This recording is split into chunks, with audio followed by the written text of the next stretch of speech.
dimanche 27 août 2023 était un grand jour pour tous les fidèles, amis et sympathisants de la paroisse Union des Apôtres d'Agla dans le littoral au Bénin.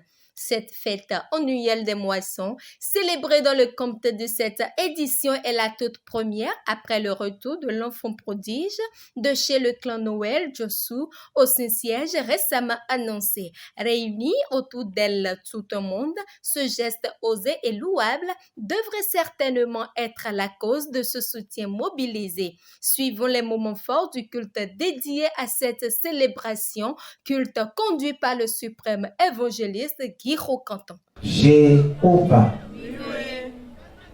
Jésus Christi, Emile Michel, Mao Mabonavo, Mao Papa Chofaton, Grand de Zanzanti, Boeing, Evelyn Kuntoué, Union des Apôtres, nous allons continuer nous à ça, et bétonti.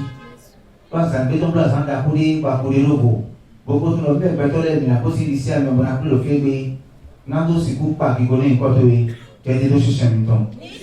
De gloire, ouvrez, ouvrez, ouvrez pour les portes célestes, pour que le roi de gloire.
Abraham, Isaac, Jacob,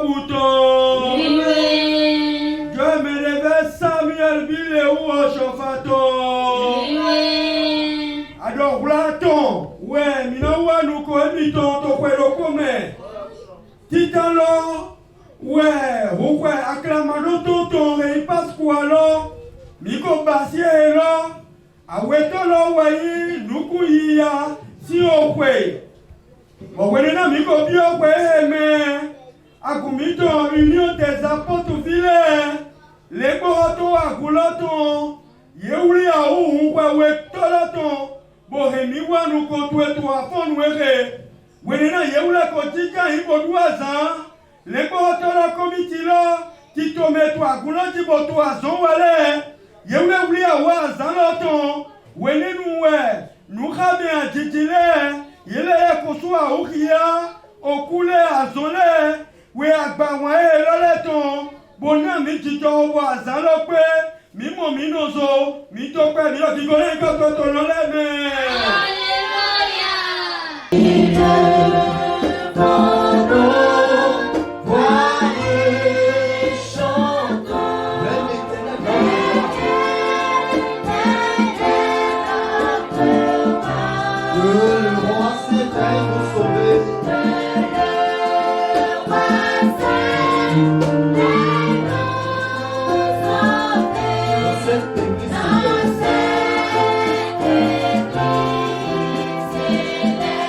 Le roi Saint vient nous sauver.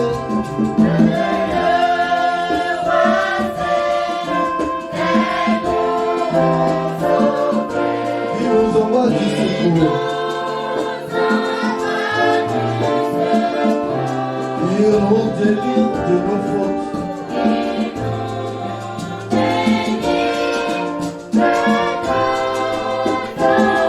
Et qu'il nous aime.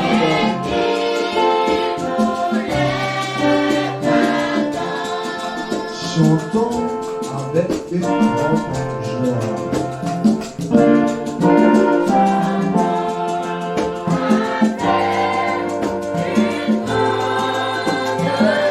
À l'Éternel, roi de Dieu.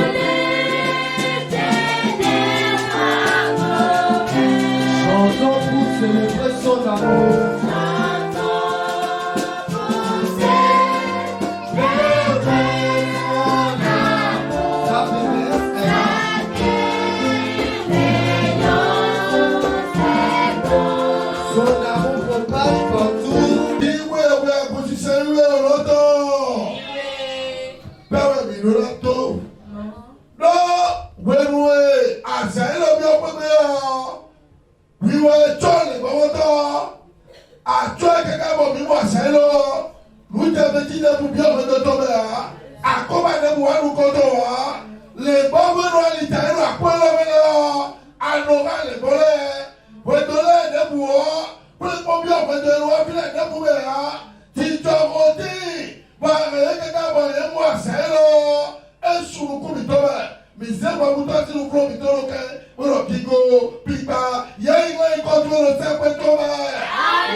Papa mise beneto miton don nous contowe. Nous toma fato tovisi dubea. Mise me azeto nous koroto me le bidon nous contowe.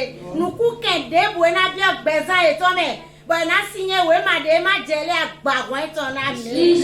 Mi waze agumi ton blebu. Christianisme céleste blebu don nous contowe papa agbagwan agun. La kota tu le bidoaga. Loni ko vive Jésus Christ men. How did you tell that who you were more? I've been to l'union des apôtres. Azalopi, Azahi Adopo Yebo, Azahi Adopo Mibo. Azalopi Betole Boate Kologo to Jila Fone Betonado Seki Yiko Betodaga. N'attrapant pour l'autre Yakato Kolo avec Betola Kuri Pakona Utu. Qui a été de chercher un mi-temps. Joe Betole ton pata. Bébé, maintenant sans pain, là parce que l'on parle pas l'air, bébé, là il y a des petits tout bébé. Ah, il peut ton niche. Ah, il a peut ton niche. Ah, il dit d'abord ton niche, toi il va le dire.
La parole de Dieu destinée à nourrir les âmes présentes à cette fête n'a pas manqué d'être à ce rendez-vous. La cuisine et le partage de celle-ci ont été officiés par l'envoyé spécial du chef mondial de l'Église du christianisme céleste, le vénérable suprême évangéliste Renfort. Suivons un extrait du contenu de son prêche. Un chrétien a droit à fonder les bras de Dieu. Bon, il y a tout le monde. Oh, il s'est tué, et dans si to eranyi jiwe si wolonji owele de la médamon celui qui demeure sous l'abri du Très-Haut repose à l'homme du Tout-Puissant. Ça c'est le psaume 81. Nya to mo nyawe ba do fermeté no nyawe bo ado si enji nyawe ado jiosi kolonglo bon de pe ma se gan do burawe ene kamewe owe awele tondo mi jegbe mi yawe titalora mi et donc Daniel dit Shadrach, Meshach et Abed-Nego ne piquaient au roi Nebuchadnezzar. Nous n'avons pas besoin de te répondre là-dessus. Voici, notre Dieu que nous servons peut nous délivrer de la fournaise ardente et il nous délivrera de ta main, ô roi. Non, tu commis. Daniel, même Dieu est ton tantement. À mon milieu, on l'a le wajibon, on vodo. N'a été au tout. Mais dès le bord. Mais chaque Abed-Nego, si vous êtes quand, vous êtes pas quoi, il y a un dako. Vous êtes quand, dans le mais chaque Abed-Nego, vous êtes tombé. À Holodora, même Canada, Dora et Domo. Vous êtes au point de la donne. Mais là, pour nous, l'Itaïna et naï, Yahweh, Woyalo et ton dos bâchi. Yahweh, de Woyalo et ton titi d'eau fabriqué. Il met pour nous l'Itaïna. Vous ne Dieu aussi qui botte to Meshach Shadrach Abed-Nego goji. Yahweh de donner machine bail. Et méga l'Itaïna Yahweh vous dégueupé. Vous so bois de mon coton. Nous n'y to mon awe. Boy de mon Dieu ici qui goti to jaji. Bois wason, adoison wa, boto deho. Boy Dieu aussi Dieu jaji. Bois doit afforder les débats, afforder des toilettes mais. Alors Dieu j'ai nué. Bon on dit boussi. Bon on dit boussi Dieu do wa l'autre mais. Ana pa jande do piboto mais pour toi y a to mais. Na Jésus. Bon ni wene pibo wulo pibo to si an do piboto mais. Wena Yesu ano don lo le di. Amana no nyue bibo welo ena no doho bora no ya basa jodo no do bo ina be no bo ye ya no bua dozi shiba bibo we de ba tite jeme bo to asan wa do jeme bo no bua do ro wa ene otu we na yere do mo yera li ye filo ye do na holdo me ye to ene to le me Meshach Shadrach Abed-Nego ye no gbere mo mi wule ma lita ina ya we to yo ahoro yiro yiro mo yeni wa Média verset 15 verset 14. Nebuchadnezzar prit la parole et leur dit Ahoro yiro mo est-ce de propos délibérés ben nungo ya Shadrach, Meshach et Abed-Nego que vous ne servez pas mes dieux et que vous n'adorez pas la statue que j'ai élevée. Bon, mais vous l'avez pas mis, vous l'avez maintenant, c'est nous, c'est là. Maintenant, tenez-vous prêts et au moment où vous entendrez le son de la trompette, du chalumeau, de la guitare. Dis, mira bailo, mais là, pour nous, nous, nous, pas de bailo. Eh, mira bailo, mais là, pour pas nous, mira bailo. Eh, zomi. De la guitare, de la chambute, du latérion, de la cornemuse et de toutes sortes d'instruments. Vous vous prosternerez et vous adorerez la statue que j'ai faite. Si vous ne l'adorez pas, vous serez jeté à l'instant même au milieu d'une fournaise ardente. Et quel est le Dieu que vous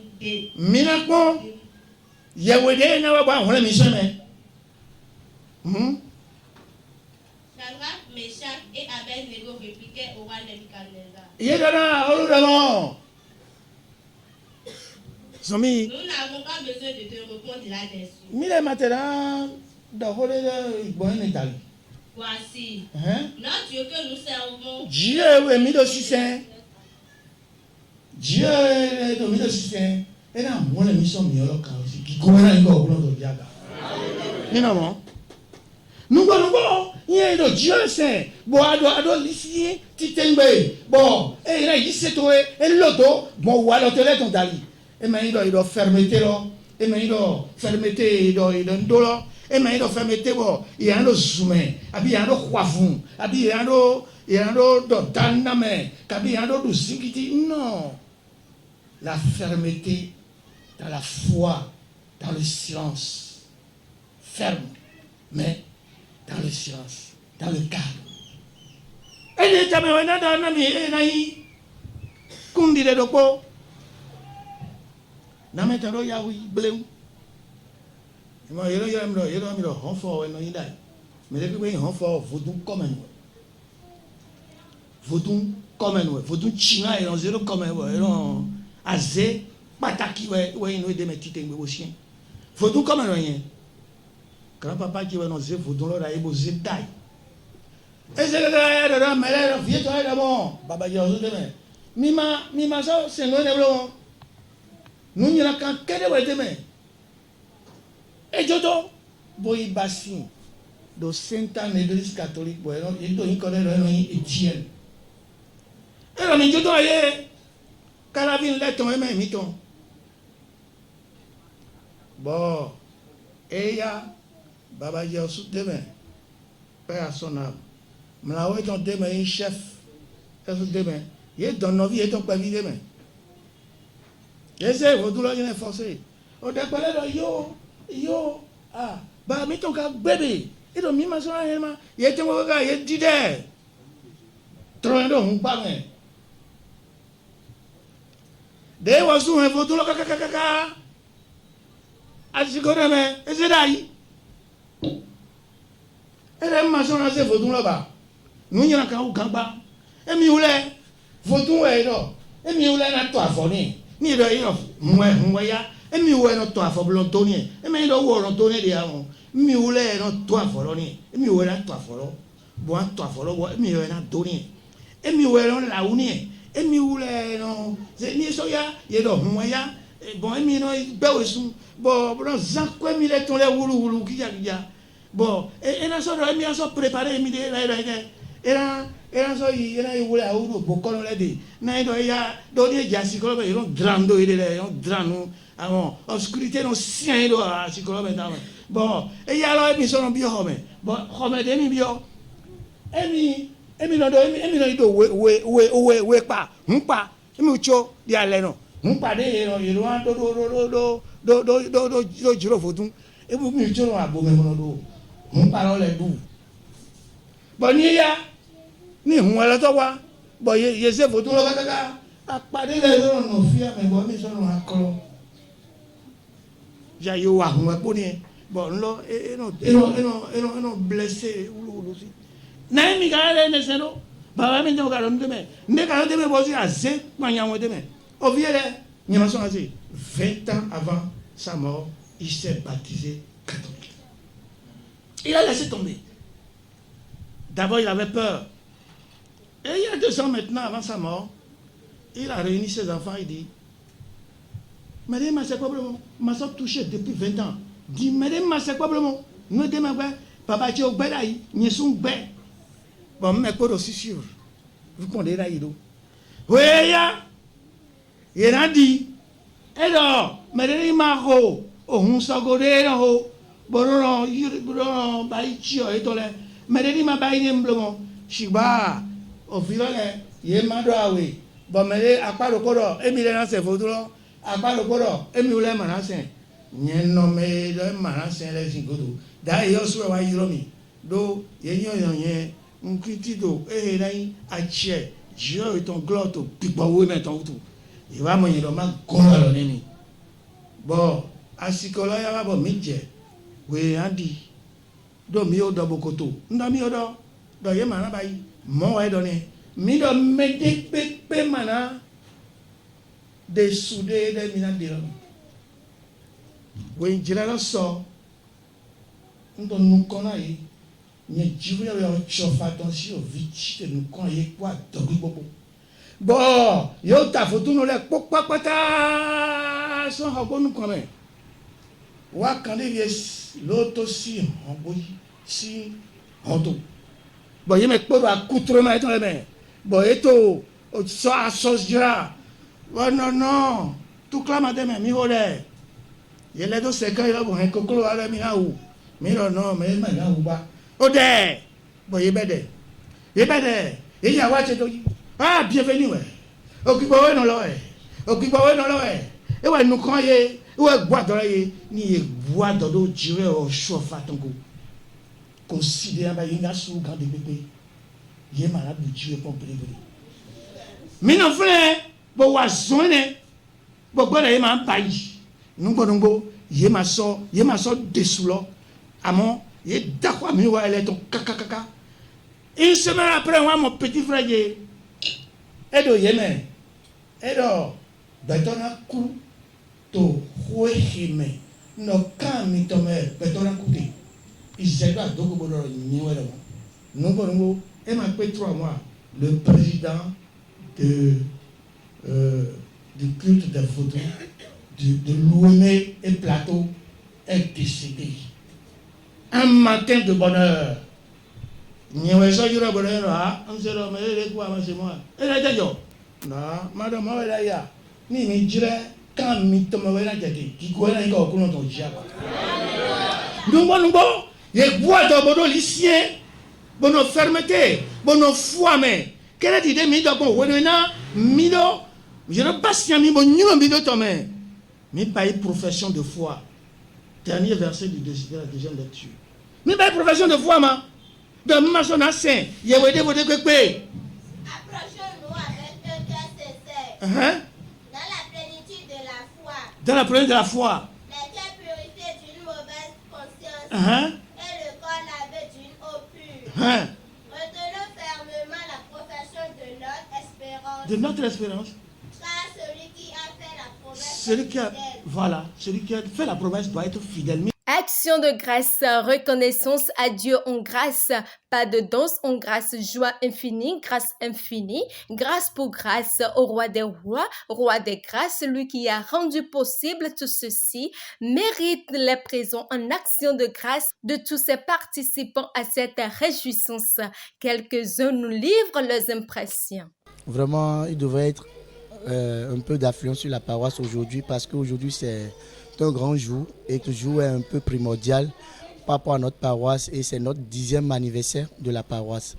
Ça fait même que depuis que la paroisse est née, nous avons eu quelques contents et quelques désagréments et ça fait qu'aujourd'hui par la foi, nous sommes dosés dans la foi pour pouvoir donner la gloire au nom de l'Éternel. Par rapport à notre fête aujourd'hui, vraiment, je suis vraiment émerveillé parce qu'on a vu des visages, on a vu des frères et sœurs qui se sont déplacés de divers horizons pour pouvoir célébrer la fête du tabernacle tel que l'a dit dans la Bible, dans Zacharie 14, verset 16-17, que toute famille doit venir célébrer la fête des tabernacles. Nous sommes venus célébrer tel que l'a dit dans la Bible et tel que Dieu a donné à Papa Oshofa.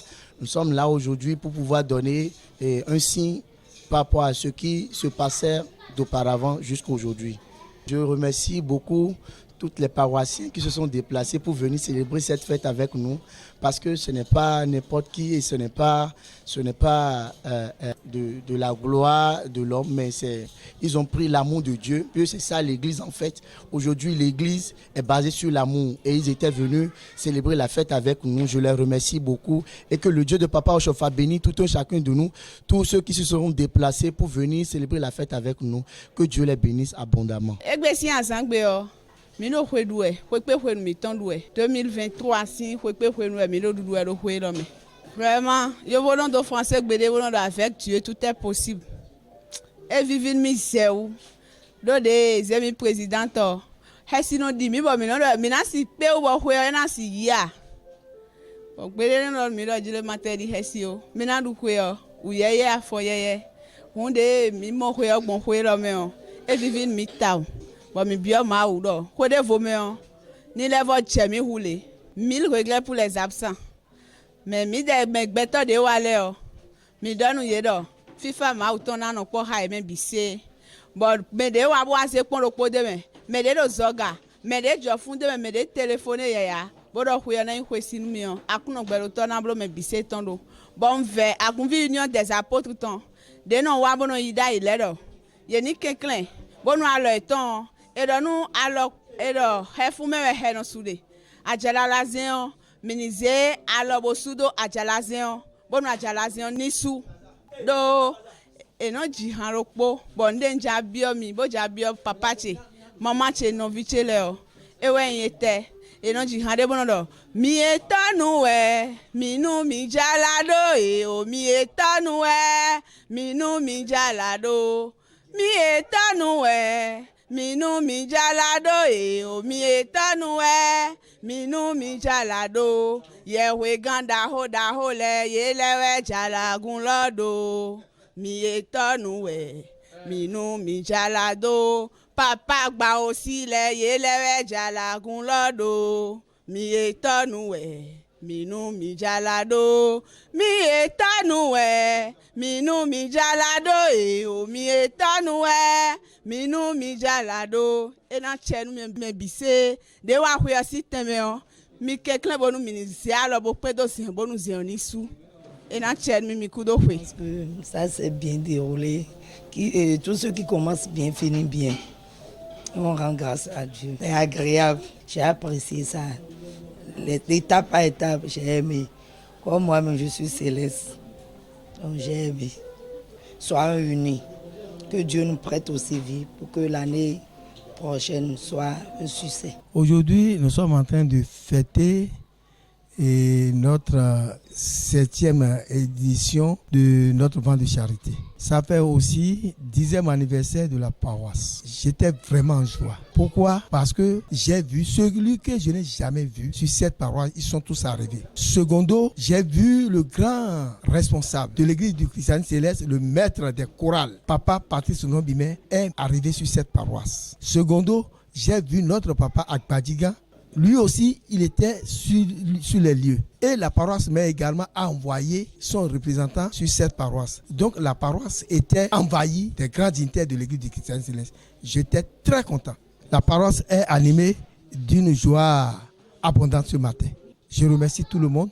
Je remercie notre révérend pasteur Benet Adeogun. Je remercie également notre papa Zanou, l'homme infatigable que nous l'appelons, papa Zanou Marcelin. Je le remercie beaucoup pour tout ce qu'il fait pour cette église. Donc ce matin, je remercie tout le monde, ceux qui sont arrivés. Je les remercie tous. Que le Dieu, le Père Tout-Puissant, les rehausse. Le comité d'organisation, ils se sont regroupés. Ils ont fait des réunions sur des réunions. Et c'était une joie inoxydable. Tout le monde était présent ce matin. Celui qui est, nous pensons qu'il ne sera pas là. Le président adjoint d'organisation de la fête, qui est le maire Kanfonhwe, il est arrivé du Nord à cause de cette fête. Je le remercie aussi. Je remercie Dieu Tout-Puissant qui m'a gardé des jours, des années. Et je suis là aujourd'hui. Je le remercie.